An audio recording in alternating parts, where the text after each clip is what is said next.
जिस तरीके की अभी पूरी सियासत देखने को मिल रही है, मॉनसून सत्र के दूसरे दिन भी दिल्ली से लेकर बिहार तक वोटर रिवीजन लिस्ट को लेकर बड़ा हंगामा हो रहा है। बिहार चुनावों से पहले इलेक्शन कमीशन दबाव में है, इस तरीके के आरोप लग रहे हैं। क्या आपको विपक्ष के इन आरोपों में कोई सच्चाई नजर आती है कि जो गरीब हैं, जो पिछड़े हैं, इस रिवीजन लिस्ट के जरिए उनको बाहर करने की वोटर लिस्ट से कोई साजिश हो रही है? सबसे पहले गुड इवनिंग सभी पैनलिस्ट को और आपको पूर्णिमा जी।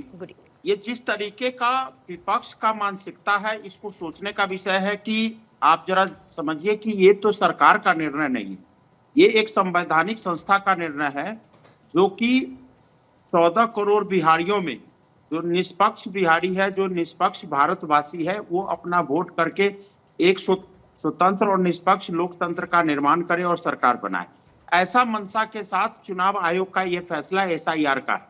आप जरा पूछिए हमारे विपक्ष के साथियों से कि या चाहते हैं कि भारत के नागरिक वोट दे या बाहर वाले घुसपैठिए वोट दे। पहले तो इनको समझना है।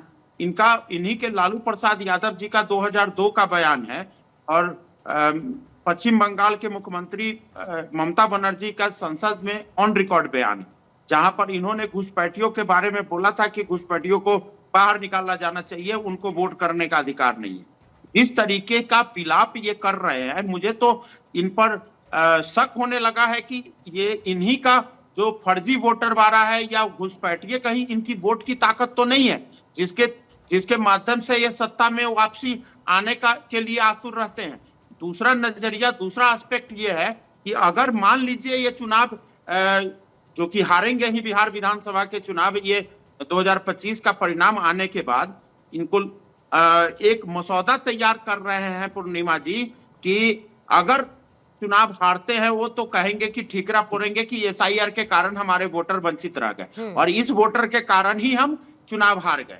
ये हमेशा संवैधानिक संस्था पर सवाल उठाते हैं और संवैधानिक संस्था के द्वारा उपयोग किए जाने वाले जितने भी टूल है चुनाव में, वो जहां पर इनके राज्यों में सरकार बन जाती है वहां सारे वो निष्पक्ष हो जाते हैं, सारे काम उनके सही हो जाते हैं। लेकिन जैसे ही अगर NDA की शासन अगर आ जाती है, सत्ता आ जाती है, तो इनको सारी चीजों में घोटाला नजर आने लगता है। तो ये दोहरी मानसिकता का काम ये करते हैं। पहले ये महाराष्ट्र में करते थे कि वोटर लिस्ट में प्रॉब्लम है, अब वोटर लिस्ट को ठीक किया जा रहा है तो कह रहे हैं कि ये गलत है। तो मैं कहता हूं कि ये सरकार के पास हंगामा करने से बेहतर है कि जब चुनाव आयोग इनको बुलाता है तो इनके प्रतिनिधि मंडल तो जाते नहीं है वहां। वो चुनाव आयोग में अगर EVM पे भी सवाल उठाए तो वहां पर ये एक्सपोज हो चुके थे और आज के डेट में भी उनको सही फोरम पे जाके बात रखनी चाहिए तो वहां नहीं रखेंगे और संसद भवन में हंगामा करके टैक्स पेयर के पैसे को बर्बाद करके और अर्थव्यवस्था को नुकसान पहुंचाने का काम करते हैं। ये कैसी मानसिकता है इनका और किस तरीके से ये देश को आगे लेकर जाना चाहते हैं। आप ऐसे मुद्दों पर काम कीजिए। हाँ, अगर नहीं, लेकिन टाइमिंग है वोटर लिस्ट में रिवीजन को लेकर, रंजन जी, ये चिंता का विषय आपको कहीं से नहीं दिखता कि किस समय पर ये हो रहा है, इतनी हड़बड़ी में क्यों हो रहा है? डॉक्यूमेंट्स को लेकर खुद सुप्रीम कोर्ट ने कहा कि भाई आप इनको भी तो मानिए। जो इलेक्शन कमीशन की तरफ से हलफनामा दायर किया गया उसमें डॉक्यूमेंट्स की पेचीदगी इतनी ज्यादा थी, ये आपको चिंता का विषय नहीं नजर आती है रंजन जी? पूर्णिमा जी, ये पहली बार मतदाता पुनर्निरीक्षण का कार्य तो हो नहीं रहा है। इससे पहले भी देश ने 12 से 14 बार ऐसा हुआ है जब मतदाता पुनर्निरीक्षण का काम हुआ है। सब में टाइमिंग अगर आप देखेंगे तो 3 से 6 महीने की बात है। और भारतवर्ष में जिस तरीके का स्ट्रक्चर है, फेडरल स्ट्रक्चर, उसमें प्रति वर्ष किसी न किसी राज्य में तो कोई ना कोई विधानसभा का चुनाव, उपचुनाव या इस तरह के चुनाव होते रहते हैं। आप इस तरीके से अगर आप देखेंगे, जब चुनाव आयोग आज 96% पर स्ट्राइक रेट पे पहुंच गया है काम करने, अभी तो डाटा कलेक्शन का काम चल रहा है, अभी सत्यापन का काम होना बाकी है। आप डाटा कलेक्शन में चुनाव आयोग को सहयोग करिए ना। आप सारे पार्टियों को जो BLA होते हैं, इनका बूथ लेवल एजेंट, उनको कहिए कि भाई आप चुनाव आयोग में उनके कोई योग्य कोई भी व्यक्ति छूटे नहीं और अयोग्य जुटे नहीं। इस मानसिकता से काम करें। अगर इस मानसिकता से अगर वो काम करते कि योग्य छूटे नहीं और अयोग्य जुटे नहीं, तो मुझे लगता है कि ये देश के लोकतंत्र में अपना सहयोग और भूमिका निष्पक्ष रूप से ये अपना अदा कर पाएंगे। लेकिन इस तरह के विलाप तो इनका ये सबूत है इस बात का कि कि उसी घुसपैठिया और उसी फर्जी वोटर के माध्यम से ये चाहते हैं सत्ता में वापसी करना, तो ये या तो ये स्वीकार कर ले, नहीं तो ये दोहरा जो मापदंड अपनाते हैं। महाराष्ट्र के केस में जब चुनाव हुआ और सत्ता जब एनडीए के तरफ आ गई तो इनको वोटर लिस्ट में प्रॉब्लम दिखने लगा, लेकिन वही कर्नाटका, हिमाचल और झारखंड जैसे प्रदेशों में इनको मतदाता लिस्ट में कहीं कोई गड़बड़ी नजर नहीं आई। चुनाव आयोग एकदम निष्पक्ष हो गया, वहां पर सारी चीजें, सारा चुनाव आयोग का जो टूल्स है वो सही काम कर रहा था। अब बाकी जहां पर एनडीए की सरकार आती है या एनडीए की सरकार आने की संभावना होती है तो इनको बेचैनी शुरू हो जाती है। तो जरा इनसे पूछिए ना कि ये दोहरी मानसिकता से का शिकार क्यों है ये। ठीक है, कंचना जी के पास आने से पहले जरा पूजा जी आपके पास आना चाहूंगी। प्रियंका गांधी ने कहा कि ये तो लोकतंत्र की हत्या है। एसआईआर को जो नाम, जो एब्रिविएशन का मीनिंग आपकी तरफ से दिया गया, स्टीलिंग इंडियन राइट, लोकतंत्र की असल हत्या क्या है? क्या लोकतंत्र के मंदिर में असल मुद्दों पर चर्चा न करते हुए हंगामा करना लोकतंत्र की हत्या नहीं आता?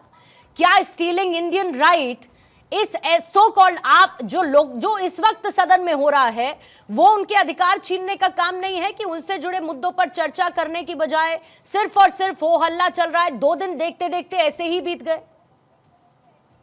देखिए, वो हल्ला तो कोई करना नहीं चाहता। विपक्ष का काम है जनता के मुद्दों को लेकर आना सामने, और जब सरकार उस पर डिस्कशन के लिए तैयार नहीं है, सरकार उस पर चर्चा के लिए तैयार नहीं है, तो हो हल्ला तो होगा ही। यहाँ आप विपक्ष और पक्ष की बात कर रहे हैं। यूपीए सरकार के समय अरुण जेटली और सुषमा स्वराज जी को कोट करना चाहूंगी, क्योंकि अभी तो उन्हीं की सरकार है, रंजन जी भी सुन ले। उन्होंने कहा था कि पार्लियामेंट को, संसद को बाधित करना भी मूलभूत से एक संसदीय प्रक्रिया ही है। तो आज जब हम ये कह रहे हैं कि ये जो पूरा जो सर का एक्सरसाइज चल रहा है बिहार में, वो भारतीय संविधान की प्रस्तावना में जो राजनीतिक न्याय और समानता की बात कही गई है, उसपे सबसे बड़ा चूक है। रंजन जी तो बात ऐसे कर रहे हैं कि अब इलेक्शन करने की भी जरूरत नहीं है और सरकार तो हमारी बन ही गई है एनडीए की, और वो कह रहे हैं कि कोई छूट ना जाए, किसी अयोग्य को जोड़ ना जाए। तो ये अयोग्य को न जोड़ने का और योग्य को छोड़ने का जो काम है, वो वहां बीएलओ के साथ भारतीय जनता पार्टी और जनता दल यूनाइटेड के लोग बैठ के क्यों कर रहे हैं? और अभी कितने भी इंडिपेंडेंट वीडियोस हैं, इंडिपेंडेंट यूट्यूबर्स का, आपको भी पता है, मुझे भी पता है, नाम नहीं लूंगी, वो बता रहे हैं कि जो मर चुका है उसके नाम पर हस्ताक्षर किए जा रहे हैं। एडीआर की रिपोर्ट बताती है, इलेक्शन कमीशन ने आज सुप्रीम कोर्ट में यह दावा किया है कि 98% एक्सरसाइज कंप्लीट हो गई है। एडीआर की रिपोर्ट बताती है कि सिर्फ 41% हाउस होल्ड्स में फॉर्म भरा है और 36% के पास एक फॉर्म आया और सिर्फ 6% के पास 2 फॉर्म आया। तो ये जो पूरा फॉर्म है, और ऐसा नहीं है कि पहले 12 बार 14 बार भी रिवीजन की एक्सरसाइज हुई है, ये पहली बार हो रहा है कि जो रिवीजन है, अभी तक आपके, आज हम और आपने कितने इलेक्शंस में वोट दिया है, अभी तक इलेक्शन कमीशन के कर्मचारी घर आते थे। हमें जस्टिस अहमदी का और 3 कॉन्स्टिट्यूशनल बेंच का एक जजमेंट था बाबूलाल हुसैन जजमेंट में, जिसमें सुप्रीम कोर्ट ने ये कहा था कि लोगों का काम नहीं है अपनी नागरिकता को प्रूव करना, ये इलेक्शन कमिश्नर सरकार का काम है। यहीं से हम अमेरिका से डिफरेंट है, यहीं से हम अपने लोकतंत्र पे, सबसे बड़े लोकतंत्र पे गर्व करते हुए कहते हैं कि सरकार आती है आपके घर और वोटर लिस्ट का रिवीजन का काम करता है। यहाँ तो सब कुछ फर्जीवाड़ा चल रहा है। यहाँ पे आपके अगर फर्जीवाड़ा होता तो सुप्रीम कोर्ट ने इस प्रक्रिया पर रोक क्यों नहीं लगाई? पूजा जी, देखिए, सुप्रीम कोर्ट में, पूर्णिमा जी, मैं बताना चाहूंगी कि सुप्रीम कोर्ट में जो 3 राजनीतिक और एडीआर ने जो याचिका दायर की थी, किसी ने रोक लगाने की बात नहीं की थी, किसी भी नहीं। तो आप उसमें संशोधन चाहते हैं? हम संशोधन चाहते थे और सुप्रीम कोर्ट ने कहा कि अगर पूरे देश में आप कहीं भी जाइए, Aadhaar card, ration card, EPIC card, ये इस नागरिकता का पैमाना है, क्योंकि सरकार की तरफ से हमें कोई डॉक्यूमेंट नहीं दिया जाता कि आप नागरिक हैं। तो जब उसको नहीं माना जाएगा तो सुप्रीम कोर्ट ने संशोधन करने का कहा। और अभी मैं आधे घंटे पहले पढ़ रही थी कि सरकार, इलेक्शन कमीशन ने उसके खिलाफ दलील भी दी है। हम देखेंगे आगे सुप्रीम कोर्ट में क्या होता है, पर किसी ने स्टे की बात नहीं की थी। हमने इस प्रक्रिया को दुरुस्त करने की बात की थी। इस प्रक्रिया के तहत जो गरीब, पिछड़े, आदिवासी, दलित और महादलितों के ऊपर और महिलाओं के वोटिंग का अधिकार के ऊपर, अभी 2025 की बात है, ज्यादा नहीं है, मानसून महीना चल रहा है। बिहार में 9.9 लाख लोग, 270 पंचायतों के 55 ब्लॉक्स के 16 जिलों के लोग बाढ़ग्रस्त हैं। ऐसे में आप चाहेंगे कि 11 डॉक्यूमेंट्स में से एक को ले आए, उसके बाद आप कहते हैं हम आपको टाइम दे रहे हैं, 1 महीने का टाइम दे रहे हैं, बड़ा भयंकर टाइम दे रहे हैं।